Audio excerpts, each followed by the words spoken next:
భక్తివన్ ప్రేక్షకులకు శుభోదయం 20/5/2025 స్వస్తి శ్రీ చాంద్రమాన విశ్వావసునామ సంవత్సరం ఉత్తరాయణ వసంత ఋతువు వైశాఖ మాసం కృష్ణపక్ష అష్టమి మంగళవారం అష్టమి రాత్రి 12:14 వరకు నక్షత్రం ధనిష్ఠా నక్షత్రం మధ్యాహ్నం 3:33 వరకు వర్జన్ రాత్రి 10:32 నుండి 12:06 వరకు దుర్ముహూర్తం 8:04 నుండి 8:55 వరకు రాత్రి 10:48 11:33 వరకు సూర్యోదయం 5:30 సూర్యాస్తమయం 6:21 అమృత గడియ ఉదయం 5:10 నుండి ఉదయం 6:35 వరకు రాహుకాల మధ్యాహ్నం 3 గంటల నుండి 4:30 వరకు అమృత గడియలు.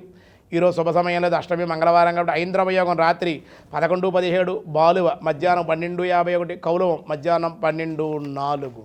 ఈరోజు మిశ్రమంగానే ఉన్నాయి, కొత్త పనులు ఏవి కూడా చేయడం అంత మంచిది కాదు.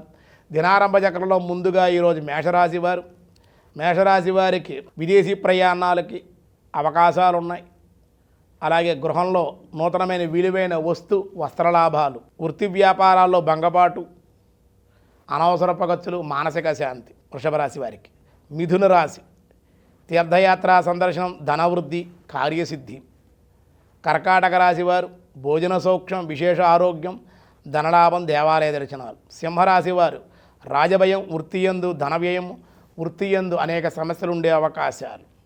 కన్యారాశి విద్యా విజయము, దూర ప్రాంత ప్రయాణాలు, ఆనందము. తులారాశి ధనమునకు అన్వేషణ, అధికారుల వల్ల ఇబ్బందులు, పనులు పూర్తి, సాయంత్రాన కల్లా విశేష ధనలాభం ఉంది. వృశ్చిక రాశి జాయింట్దారులతోటి బంధువులతో సమస్యలు, రుణములు తీర్చలేక ఇబ్బంది, బంధుమిత్రుల వల్ల మాటలపడే అవకాశం. ధనస్సు రాశి విద్యాభంగం, వృత్తియందు వ్యతిరేకత, పై అధికారులతోటి ఉద్యోగస్తులకు ఇబ్బందులు, కానీ సాయంకాలాన్ని విందు వినోద భోజన సౌఖ్యాలు.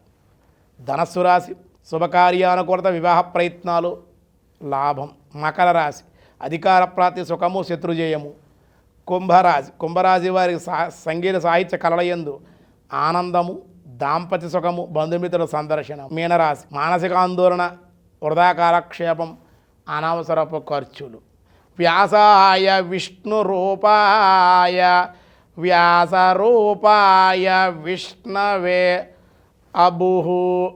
అభువే నమః భువనే నమః. ఓం అభువనే నమః అన్నారు. పుట్టుకయే లేనివాడు కనుక ఈ నామానికి అర్థం చెప్పారు.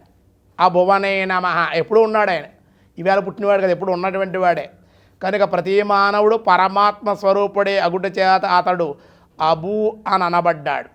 యథార్థతత్వంగా అనుభవంలో అనుభవపూర్వకంగా గుర్తింపదగిన వాడని, జ్ఞాని అని, సకల పాప విముక్తుడని అగుట చేత గీతాచార్యుడు ఎన్నో రకాలుగా చెప్పారు.